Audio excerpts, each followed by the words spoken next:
Մենք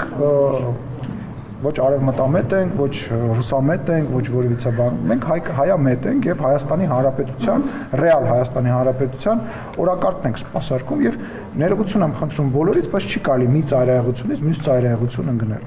Եվ այն խնդիրները, այն հարցերը, այն հարցադրումները, որոնք կան մեր ռուս գործընկերների նկատմամբ, դրանք օրակարգից դուրս չեն եկել։ Այնուամենայնիվ, ո՞րն է ՀԱՊԿ-ի սահմանը։ Այնուամենայնիվ, ինչի է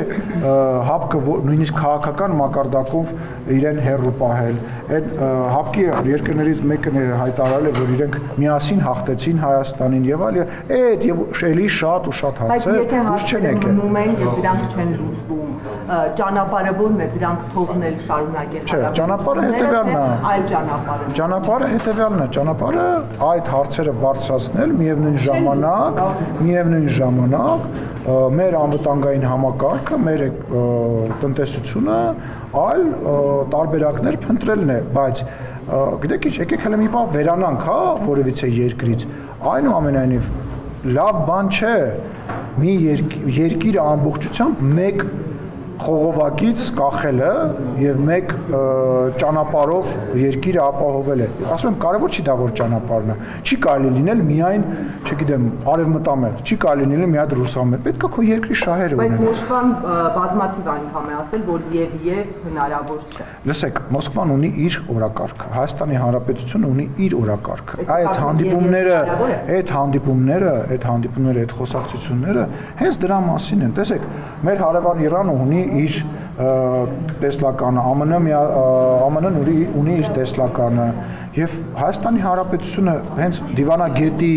հենց քաղաքական գործի աշխատանքի ամբողջ իմաստը այն է, որ այս բոլորի ցանկությունների մեջ սպասարկի հայկական ցանկությունը, ինչը որ մենք անում ենք։ Իսկ գիտեք ինչ, ռուսամետները գալու են ասեն ոչ միայն Ռուսաստան, եվրոպամետները գալու են ասելու են ոչ միայն Եվրոպա, իսկ այդ ընթացքում Հայաստանը պետք է իր շահը այդ ծանր այդ երկու բևեռների կամ 3 կամ 4 բևեռների միջով իր շահը տանի։ Վերջ ազատության կապված ազգային ժողովում ընդունվեց, բայց հայտը հիմա անհայտ ձեր թիմակիցներ ասում են հնակ օրեր Արուս Պապյանը, որ մենք չենք կարող եւ ԵԱՏՄ-ում եւ ԵՄ-ում լինենք։ Հիմա հայտ երբ է պատրաստում Հայաստանը արդեն ներկայացնել։ Հիմա տեսեք, դուք Եվրոմեդիա անվանումով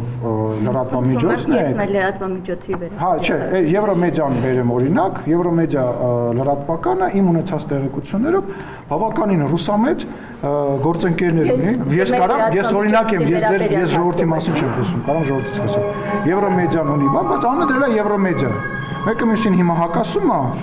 Չի հարցային հայտնի հետ կապված, ես մեր լրատվամիջոցի հետ կապված։ Վերջացավ, ես ձեր հարցին պատասխանում։ Ասում են, եւ միաժամանակ երկու աթոռի վրա նստել հնարավոր չի։ Միաժամանակ երկու աթոռի վրա նստել հնարավոր չի, այ ամբողջ խնդիրը դա է։ Այ ամբողջ խնդիրը նրա մեջ է, որ ինչ-որ մարդիկ փորձում են անընդհատ ինչ-որ աթոռների վրա նստեն կամ այդ աթոռները վերադարձնեն ու էլի նստեն։ Չեն նստելու իրանք աթոռների վրա, նստելու են բանտում։ Դա ժամանակի հարց է ընդհանրապես, դա մեկ։ Երկրորդ, գոյություն ունի։ Կարող եք ասել, հա, աշխարհում գոյություն ունեցող մեկ երկիր, որ տենց ամբողջությամբ մի քաղաքական գիծ է վարում։ Տենց երկրները դադարում են գոյություն ունենալ։ Քաղաքական առումով այդ երկրները դառնում են ծայրագավառներ եւ դադարում են գոյություն ունենալ։ Դրա օրինակները հիմա չեմ ուզում բարձր բերեմ, բայց շատ վատ օրինակներ են։ Հայաստանի Հանրապետությունը բարի հարաբերություններ է ունենալու Ֆրանսիա եւ ունի Ֆրանսիայի հետ, ԱՄՆ-ի հետ, փորձելու է իր հարաբերությունները կարգավորի Ռուսաստանի հետ։ Դա նորմալ եւ հասկանալի բան է, բայց չի նշանակում, որ Ռուսաստանը, ԱՄՆ-ն կամ որևիցե մեկը պետք է իրանց դրածոներին փորձեն ստեղ իշխանություն սարքել, պետք է իրանց ամբողջությամբ հայկական տնտեսությունը իրանցով անեն։ Դրա համար պետք է բալանսա, որևիցե այլ ծայրահեղության մեջ ընկնել, պետք չի ուղղակի, հասկանում եք, պետք չի sense չբաներ անել, կտրուկ բաներ։